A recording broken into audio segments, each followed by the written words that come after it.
시니어 쉐어하우스 완전 정복 20분. 안녕하세요 여러분. 오늘은 정말 중요한 이야기를 해보려고 합니다. 바로 우리가 나이 들어서 어디서 어떻게 살 것인가에 대한 이야기입니다. 여러분은 혼자 계신 부모님을 보면서 어떤 생각이 드시나요? 아니면 본인이 이미 혼자 사시면서 하루 종일 말 한마디 안 하고 지내는 날들이 많으신가요? 요즘 많은 어르신들이 자녀에게 짐이 되고 싶지 않다고 하십니다. 하지만 막상 혼자 사시려니 집안일도 버겁고 무엇보다 외롭습니다. 그렇다고 아직 몸이 건강한데 요양원에 가기는 너무 이르죠. 바로 이런 고민을 해결할 수 있는 새로운 주거 형태가 있습니다. 시니어 쉐어하우스라고 들어보셨나요? 예전에는 젊은 대학생들이나 하는 거라고 생각했는데 이제는 어르신들에게 더 필요한 공간이 되었습니다. 오늘 제가 준비한 내용은 아주 구체적입니다. 쉐어하우스가 정확히 뭔지, 어떤 종류가 있는지부터 시작해서 실제 비용은 얼마나 드는지, 입주 조건은 무엇인지, 살면서 어떤 장점과 단점이 있는지, 그리고 마지막으로 입주하기 전에 반드시 확인해야 할 것들까지 모두 말씀드리겠습니다. 끝까지 집중해서 들어주시면 노후 준비에 정말 큰 도움이 되실 겁니다. 시니어 쉐어하우스의 정확한 개념. 그럼 본격적으로 시니어 쉐어하우스가 무엇인지 알아볼까요? 쉐어하우스를 한마디로 정리하면 한 집에서 각자 방은 따로 쓰지만 거실이나 주방, 화장실 같은 공간은 함께 사용하는 집입니다. 여기서 중요한 포인트가 있습니다. 단순히 공간만 나눠 쓰는 게 아니라는 겁니다.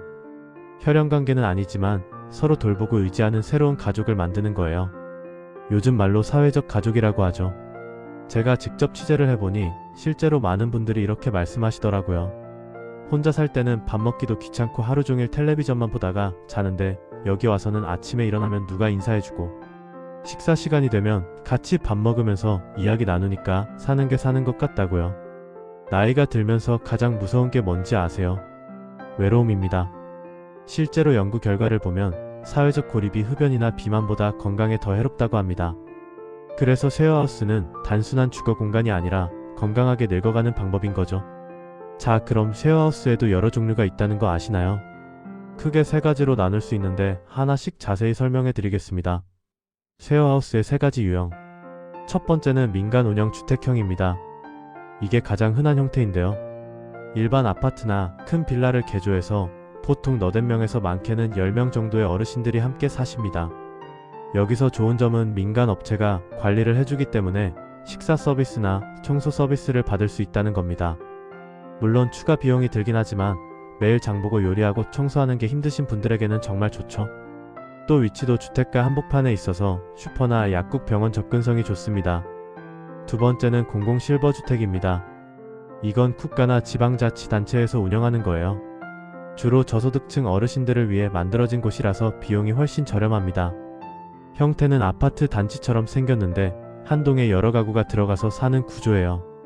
공공 실버주택의 장점은 단지 내에 복지관이나 경로당이 같이 있어서 여가 프로그램이나 건강 검진 같은 서비스를 쉽게 이용할 수 있다는 겁니다. 다만 신청자가 많아서 대기 시간이 좀 걸릴 수 있고 소득이나 재산 기준을 충족해야 합니다. 세 번째는 세대통합형 쉐어하우스입니다.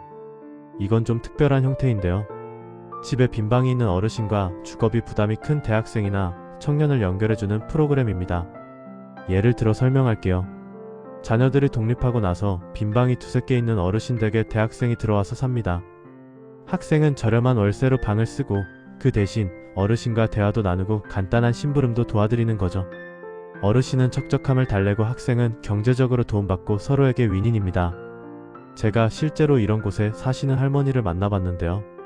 대학생 손녀가 생긴 것 같아서 너무 좋다고 하시더라고요. 학생도 혼자 원룸 살 때보다 밥도 잘 챙겨 먹고 훨씬 건강해졌다고 합니다. 입주 비용의 현실적인 이야기. 자, 이제 여러분이 가장 궁금해하실 부분입니다. 도대체 돈이 얼마나 드느냐? 솔직하게 다 말씀드리겠습니다. 쉐어하우스 비용은 지역과 시설 그리고 제공되는 서비스에 따라서 천차만별입니다. 일단 서울이나 수도권 기준으로 말씀드릴게요.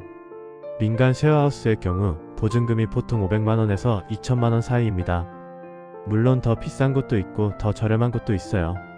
월세는 1인실 기준으로 60만원에서 80만원 정도 생각하시면 됩니다. 2인실을 선택하면 40만원대까지 내려갑니다. 여기에 추가로 관리비가 붙습니다.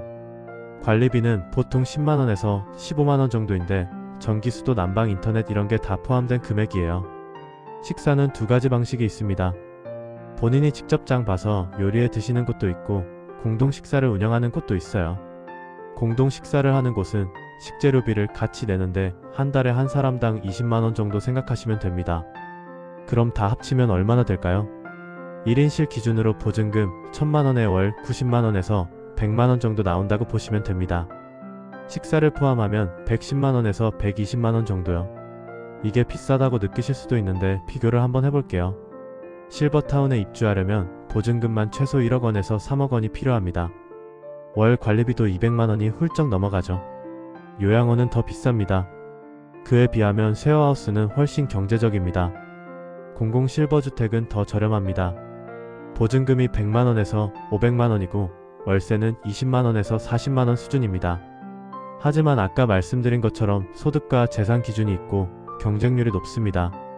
입주 조건과 자격 요건. 그럼 누구나 다 입주할 수 있을까요? 아닙니다. 몇 가지 조건이 있습니다. 첫 번째, 나이 조건입니다. 대부분의 시니어 쉐어하우스는 만 65세 이상을 받습니다. 일부는 60세 이상부터 가능한 곳도 있어요. 두 번째, 가장 중요한 건강 조건입니다. 쉐어하우스는 요양시설이 아니기 때문에 기본적으로 독립적인 일상생활이 가능해야 합니다. 스스로 식사하고 화장실 가고 씻고 옷 입는 게 가능해야 해요. 거동이 많이 불편하시거나 치매 같은 인지 장애가 심한 경우에는 입주가 어렵습니다. 왜냐하면 다른 입주자들과 공동생활을 해야 하는데 24시간 케어가 필요한 분이 계시면 다른 분들도 불편하시거든요. 세 번째는 공동생활 규칙을 지킬 수 있어야 합니다. 예를 들어 정해진 소등 시간을 지킨다든지 공용 공간을 사용한 후 정리한다든지 이런 기본적인 매너가 필요합니다. 네 번째, 대부분의 곳에서 보호자 연락처를 요구합니다. 만약에 사태에 대비해서 자녀나 친척 중에 보호자를 지정해야 해요. 마지막으로 면접을 보는 곳도 있습니다. 운영자가 직접 만나서 성향이나 건강 상태를 확인하고 다른 입주자들과 잘 어울릴 수 있을지 판단하는 거죠. 서로 맞지 않으면 나중에 문제가 생기니까요. 쉐어하우스 생활의 장점. 자, 그럼 이제 실제로 쉐어하우스에서 살면 뭐가 좋은지 구체적으로 말씀드리겠습니다. 첫 번째 장점은 외로움 해소입니다. 이게 정말 제일 큽니다. 혼자 사시는 분들 이야기를 들어보면 하루 종일 말 한마디 안 하는 날이 부지기수래요. 그러다 보면 우울해지고 의욕도 떨어집니다. 그런데 쉐어하우스에서는 아침에 일어나면 인사하고 식사 시간에 같이 밥 먹으면서 이야기 나누고 저녁에 거실에서 텔레비전 보면서 수다 떨고 이런 일상적인 교류가 생깁니다. 이게 얼마나 중요한지 아세요? 실제로 연구 결과를 보면 사회적 교류가 많은 노인들이 치매 발생률도 낮고 수명도 길다고 합니다. 두 번째는 안전입니다. 혼자 살 때 가장 무서운 게 뭐예요? 밤에 갑자기 쓰러지거나 다쳤을 때 아무도 모르는 거잖아요. 실제로 코독사 사례를 보면 대부분 발견이 늦어서 문제가 커집니다. 쉐어하우스에서는 옆방에 누군가 있습니다. 아침에 안 나오시면 노크해서 확인하고 밤에 이상한 소리 나면 바로 달려갑니다.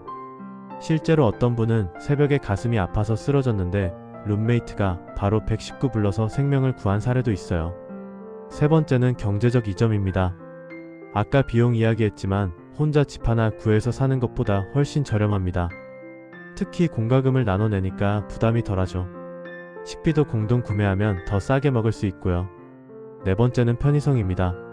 청소나 식사 준비 같은 집안일을 분담하거나 서비스로 제공받으니까 혼자 다 감당할 필요가 없습니다.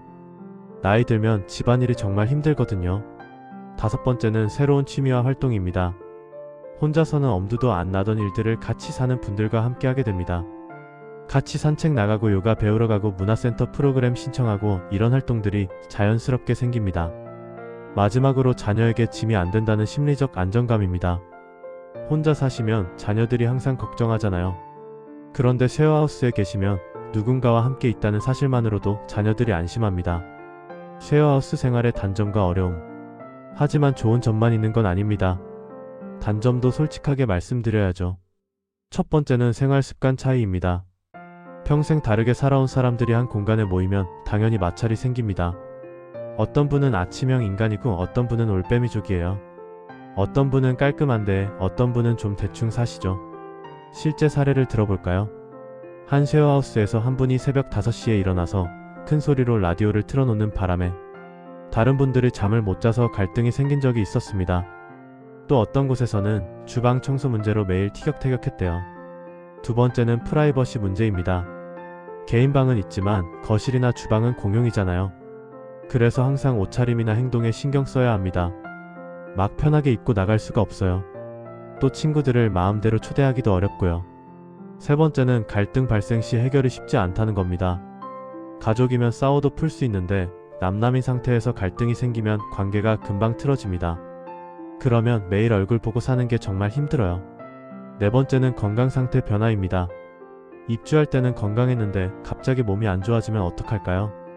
대부분의 쉐어하우스는 거동이 불편해지면 나가야 합니다. 그럼 또다시 이사를 가야 하는 불안감이 있죠.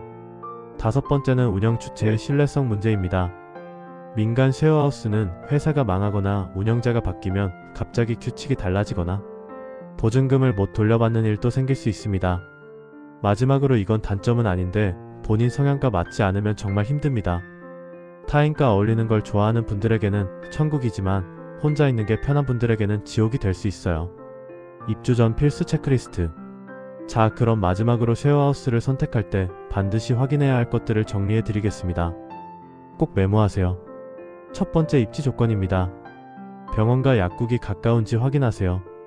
나이 들면 병원 가는 일이 잦아집니다. 걸어서 10분 이내에 병원이 있으면 최고예요. 대중교통도 중요합니다.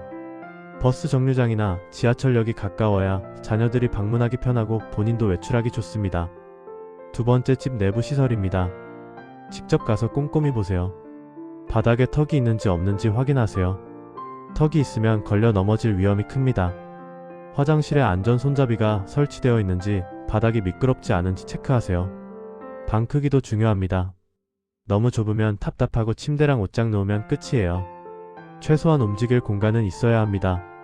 창문도 보세요. 채광이 잘 되는지 환기가 잘 되는지 직접 확인해야 합니다. 세 번째, 운영 방식과 규칙입니다.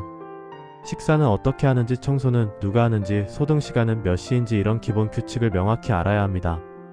계약서에 다 명시되어 있는지 확인하세요. 네 번째, 다른 입주자들의 분위기입니다. 가능하면 입주하기 전에 식사 시간에 맞춰서 방문해 보세요. 같이 살 분들이 어떤 성향인지, 분위기가 어떤지 미리 파악하는 게 중요합니다. 다섯 번째, 비용 관련 서류를 꼼꼼히 보세요. 보증금은 언제 어떻게 돌려받는지, 월세 외에 추가 비용은 없는지, 계약 기간은 얼마인지, 중도 해지 시 위약금은 있는지 다 확인하세요.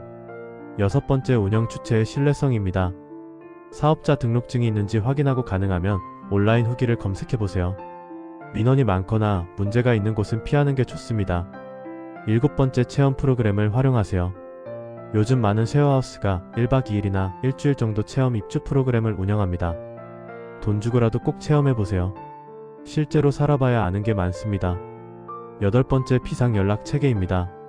밤에 응급 상황이 생기면 누구에게 연락해야 하는지, 관리자는 24시간 연락 가능한지 확인하세요. 마지막으로 본인의 성향을 정확히 파악하세요. 아무리 좋은 곳이라도 본인이 타인과 함께 사는 걸 힘들어한다면 맞지 않습니다. 혼자 있는 게 편한지, 사람들과 어울리는 게 좋은지 솔직하게 생각해보세요. 마무리와 당부. 자, 오늘 시니어 쉐어하우스에 대해 처음부터 끝까지 아주 자세하게 설명해드렸습니다. 혼자 외롭게 사는 게 당연하다고 생각하지 마세요. 조금만 용기 내면 새로운 인연들과 함께 따뜻하고 활기찬 노후를 보낼 수 있습니다. 다만 무조건 좋다고 할 수는 없어요. 본인에게 맞는지 신중하게 판단하셔야 합니다. 오늘 말씀드린 체크리스트를 꼭 활용하시고 여러 곳을 비교해보세요. 노후 주거는 선택이 아니라 필수입니다. 미리 준비하지 않으면 나중에 선택권이 없어집니다. 지금부터라도 관심 갖고 알아보시길 바랍니다. 오늘 영상이 도움이 되셨다면 주변 분들에게도 공유해주시고 궁금한 점은 댓글로 남겨주세요. 여러분의 건강하고 행복한 노후를 진심으로 응원합니다. 긴 시간 시청해주셔서 감사합니다. 다음에 더 유익한 정보로 찾아뵙겠습니다.